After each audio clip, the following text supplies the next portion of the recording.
무슨 서커스단도 아니고 이런 것들을 시키냐면서 학부모와 학생분들이 상당히 큰 오해를 하고 계시는데요.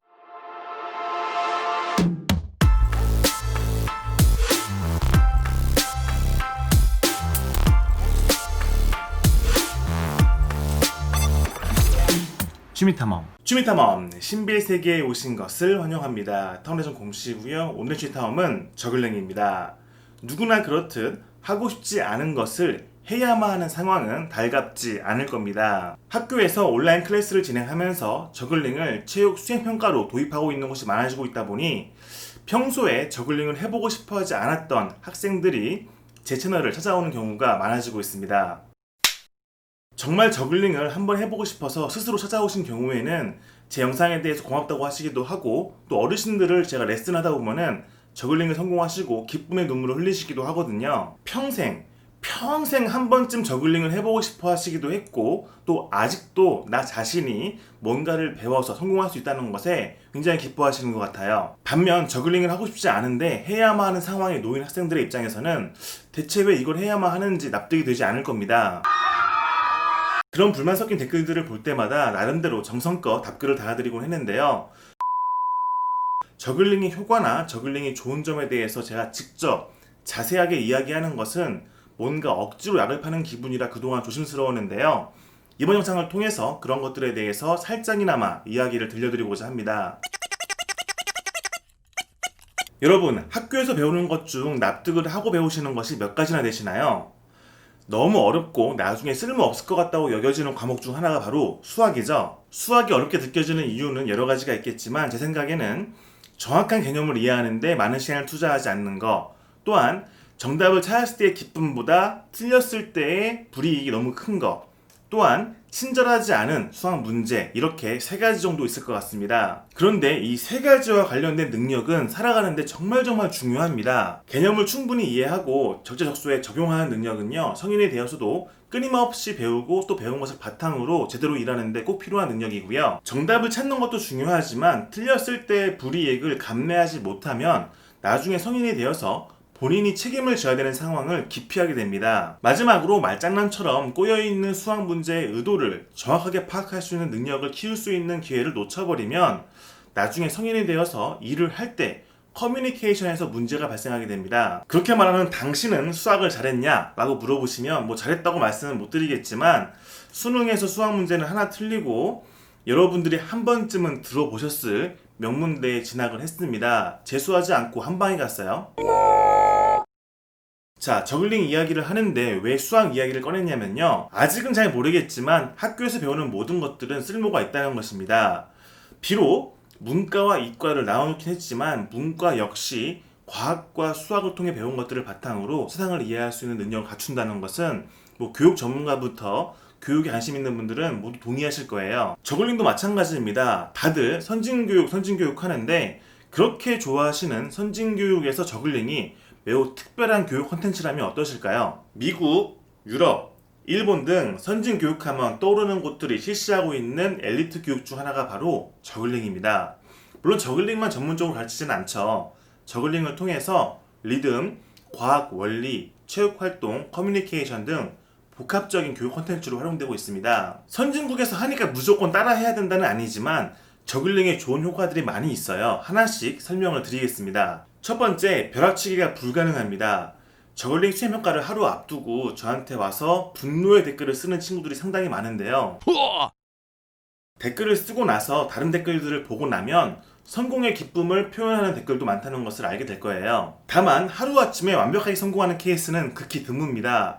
저글링에서 각 단계를 충분히 이해하고 숙달하는 과정은요, 수학에서 각 개념을 정확하게 이해하는 것과 동일합니다. 또한 개념을 알았다고 하더라도 수백 개의 문제를 풀면서 연습을 해야 그 개념이 완벽하게 내 것이 되는 것이죠. 저글링 역시 각 단계를 충분히 이해하고 연습을 통해서 숙달해야 되는데요. 이 과정을 잘 수행했다면 어떤 것이든 정확하게 배우려고 애를 쓰고 또 배운 것을 바탕으로 반복 숙달을 해서 나중에 필요할 때 잘 적용하는 그런 능력을 갖추게 됩니다. 두 번째, 실수를 배우는 과정을 건너뛸 수가 없습니다. 자전거를 예로 들면요, 넘어지지 않으려고 애를 쓰다 보면은 오히려 도전하는 것도 어렵고 또 넘어졌을 때 그 그것을 극복하는 것이 매우 어려워지거든요. 하지만 보호 장비를 충분히 착용하고 몇 번 넘어지다 보면은 넘어짐에 대한 두려움은 없어지고요.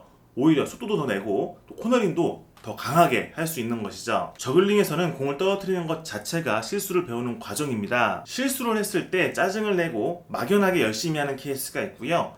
반면 그 실수에 대해서 고민을 하고 그 고민을 바탕으로 연습을 하는 케이스가 있습니다. 과연 어떤 경우가 더 효율적으로 저글링을 배울 수 있을까요? 수험생 시절에 지겹게 들었을 단어 중 하나가 바로 오답노트인데요. 왜 틀렸는지, 무엇을 잘못 이해하고 있는지를 파악하고 정리하는 것이 오답노트입니다. 저글링에서도 내가 왜 떨어뜨렸는지, 왜 잘못 던졌는지에 대한 원인에 대해서 고민을 해야 다음번 연습을 더 효율적으로 할 수가 있어요. 그렇지 않으면 몇 시간, 며칠, 몇 줄 연습해도 실력이 나아지지 않을 수 있습니다. 물론 저 같은 전문가가 실수를 잡아드리면 제일 좋겠지만 그렇지 않다고 하더라도 스스로 고민하는 과정이 정말 중요해요. 스스로 고민하며 문제를 분석하는 능력을 갖추게 되고요. 도전과 실패를 거듭하면서 인내심과 정신력도 키워지게 됩니다. 이에 대해서는 나중에 자세하게 이야기를 해드릴게요. 아무튼 실수를 배우는 과정을 거친 성인과 그 과정을 건너뛴 성인이 있습니다. 어떤 사람이 더 많은 것들을 이룰까요? 답은 당연하죠. 세 번째, 정말로 두뇌에 좋은 효과들이 많이 있습니다. 세계적인 과학 저널인 네이처즈에 저글링이 두뇌를 활성화시킨다는 그런 논문이 실렸고요. 또 외과적인 수술이나 약물 치료를 제외하고 두뇌에 가장 많은 효과들을 줄 수 있는 활동이 바로 저글링이거든요. 조금만 검색해보면 나오는 내용들이니까 굳이 언급하진 않을 거고요. 학생들, 특히 수험생 같은 경우는 머리에 좋은 것이라면은 약이든 음식이든 좋은 것들은 다 하려고 하잖아요. 제가 학생이었던 시절에는 엠세스케어라고 하는 두뇌에 도움을 주는 기기가 유행을 했어요. 나름대로 엠세스케어 장학생 출신입니다. 그리고 또 장학생 하니까 EBS에서 하던 장학 퀴즈라는 프로그램에 예선을 통과하고 출연한 경험도 있습니다. 가끔 행사에서 부스를 운영하거나 야외에서 저글링을 할 때 지나가던 부모님이 자녀분들에게 이렇게 말씀하시거든요. 야, 너 공부 열심히 안 하면 저 아저씨처럼 된다. 그거는 지나친 너무나 큰 오해이십니다. 아무리 공부를 열심히 해도 좋아하는 일을 찾고 또 그것으로 직업을 삼는 것은 너무나 어려운 일이에요. 저는 하고 있죠. 아무튼 저 역시 다큐멘터리 촬영을 하면서 저글링이 두뇌에 주는 긍정적인 효과의 가능성을 직접 확인했습니다. 아직 못 보신 분들은 여기를 누르시면 볼 수 있어요.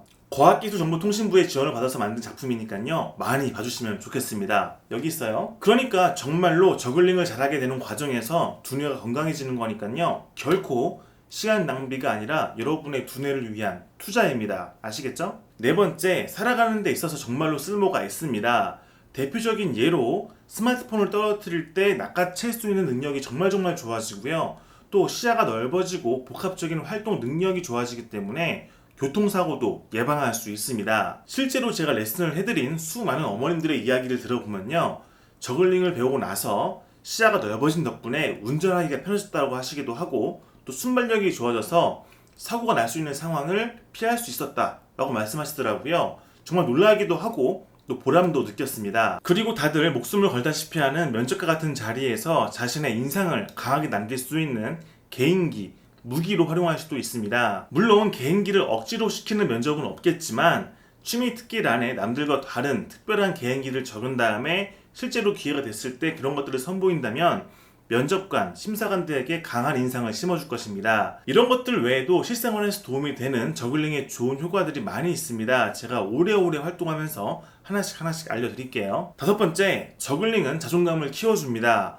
공부를 아무리 많이 해도 시험 성적과 등수로 평가가 되는 상황에서 학업 성취도에만 집착을 하게 되면은 자연스럽게 자존감은 떨어지게 됩니다. 그렇게 되지 않게 하기 위해서 종합적으로 평가를 하는 등 교육계에서 많은 노력을 하고 있지만 근본적으로 학교 생활에서 성적은 정말 중요하고 자존감에 많은 영향을 주게 됩니다. 다른 유익한 활동들을 시켜보려고 해도 대부분의 학생들은 공부 외적으로 시간을 내는 것이 쉽지가 않습니다. 그렇다 보니 게임에 빠지게 되는 것이죠. 다들 아시겠지만 게임은 내가 시간을 투자하고 노력하는 만큼 경험치와 레벨이 쌓이고 실력이 좋아지면서 얻어가는 성취도 커지다 보니까 거기서 오는 만족감이 정말 크거든요. 하지만 그렇다고 해서 자존감을 키우기 위해서 게임을 권장하는 전문가는 없습니다. 반면 저글링은 배우는 과정이 만만치가 않습니다. 안 해봤던 거니까 당연한 건데요. 어떻게든 하겠다는 목표를 설정하고 열심히 노력하다 보면은 결국에 자기 자신에게 집중하게 됩니다. 발부터 시작해서 무릎, 허리, 어깨, 팔꿈치, 손목 등 나 자신이 움직이는 능력에 대해서 다시 한번 고민을 하면서 집중하게 되거든요. 그러면서 하나하나 개선해 나가고 결국엔 저글링에 성공하는 결과를 낳으면서 어마어마한 성취감과 자존감을 느끼게 되는 것이죠. 이것은 일상생활에서 얻기 어려운 것들이에요. 그렇기 때문에 제가 저글링이나 캔다마, 스태킹 같은 이색 취미들을 권해드리고 있는 거예요. 이러한 자존감과 성취감이 살아가는 데 있어서 얼마나 중요한지는 굳이 말씀드리지 않아도 알죠? 끝으로 무슨 서커스단도 아니고 이런 것들을 시키냐면서 학부모와 학생분들이 상당히 큰 오해를 하고 계시는데요. 제대로 된 서커스 공연을 한 번이라도 보신 분들은 그런 말씀을 함부로 못 하실 거예요. 서크 두 솔레이, 그러니까 태양의 서커스 같은 예술 서커스 작품들은요, 티켓도 비싸고요. 또 기술 저글링 조금 한다고 해서 채용도 안 해줍니다.